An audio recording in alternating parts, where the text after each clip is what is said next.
రామన్నపేట బొడ్రాయి వద్ద మద్యం మత్తులో మామపై అల్లుడు కత్తితో దాడి చేయగా ఆత్మరక్షణ నిమిత్తం అల్లుడిని కత్తితో పొడిచిన మామ. దాడిలో తీవ్రంగా గాయపడిన మామ అల్లులు. స్థానికుల సమాచారంతో సంఘటన స్థలానికి చేరుకున్న వరంగల్ ఏఎస్పీ శుభం ప్రకాష్, మద్దెవాడ పోలీసులు తీవ్రంగా గాయపడిన మామ అల్లులను ఎంజీఎం ఆసుపత్రికి పోలీసులు తరలించారు. ఇద్దరి పరిస్థితి విషమంగా ఉండడంతో హైదరాబాద్ నిమ్స్ ఆసుపత్రికి తరలించినట్లు సమాచారం.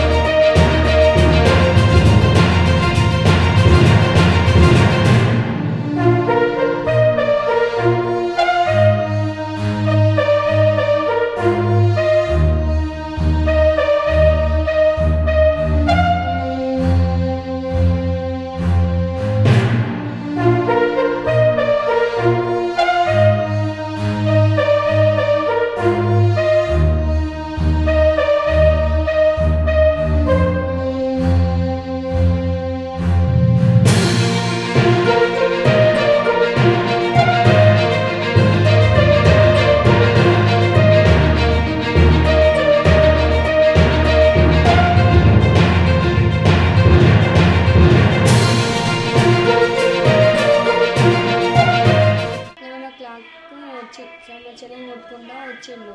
తర్వాత ఆమె ఒకళ్ళు ఇంకొకళ్ళు వచ్చిండు కొట్టుకుంటూ ఇంటికాడనే ఇక్కడ కాలేసి తొక్కిందంట. తప్పించుకుని వచ్చేసింది. పక్కన ఆమెకు చెప్పి ఫోన్ చేయమని చెప్పిందంట. చేసింది. చెల్లి వస్తాను చూడు బయట అంటే ఇటు మా ఆయన పోయిండు, అటు మా డాడీ వెళ్ళిండు. అంతలో మా చెల్లి వచ్చేసింది. ఆయన అక్కడ కూర్చుని ఇప్పుడు ఎందుకు వెళ్ళి చేస్తున్నాము, రేపు పొద్దున మాట్లాడుకుందాము అని డాడీ అన్నాడు. మా అన్న అంది ఇప్పుడేం మాట్లాడేది, ఏం లేదు మీతో మాట్లాడేది అని బాగా మీదకి వచ్చింది. ఎందుకు ఇట్లా చెప్తామని సడన్గా ఆయన జేబులో కత్తుంది, మాకు తెలియదు. తీసేయండి వచ్చేసింది.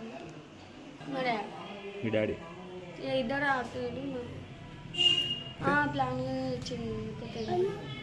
లేదు ఆయన గొడవ పెడితేనే గొడవ చేస్తాను, లేకపోతే లేదు మంచిగానే ఉంటాడు సార్. మంచిగా ఉంటే మంచిగానే ఉంటాడు. ఇక తాగుతేనే అంత పిచ్చి పిచ్చి చేస్తాడు. 2019 ఒక పాప బాబు. పాప స్కూల్కి పోతుంది. బాబు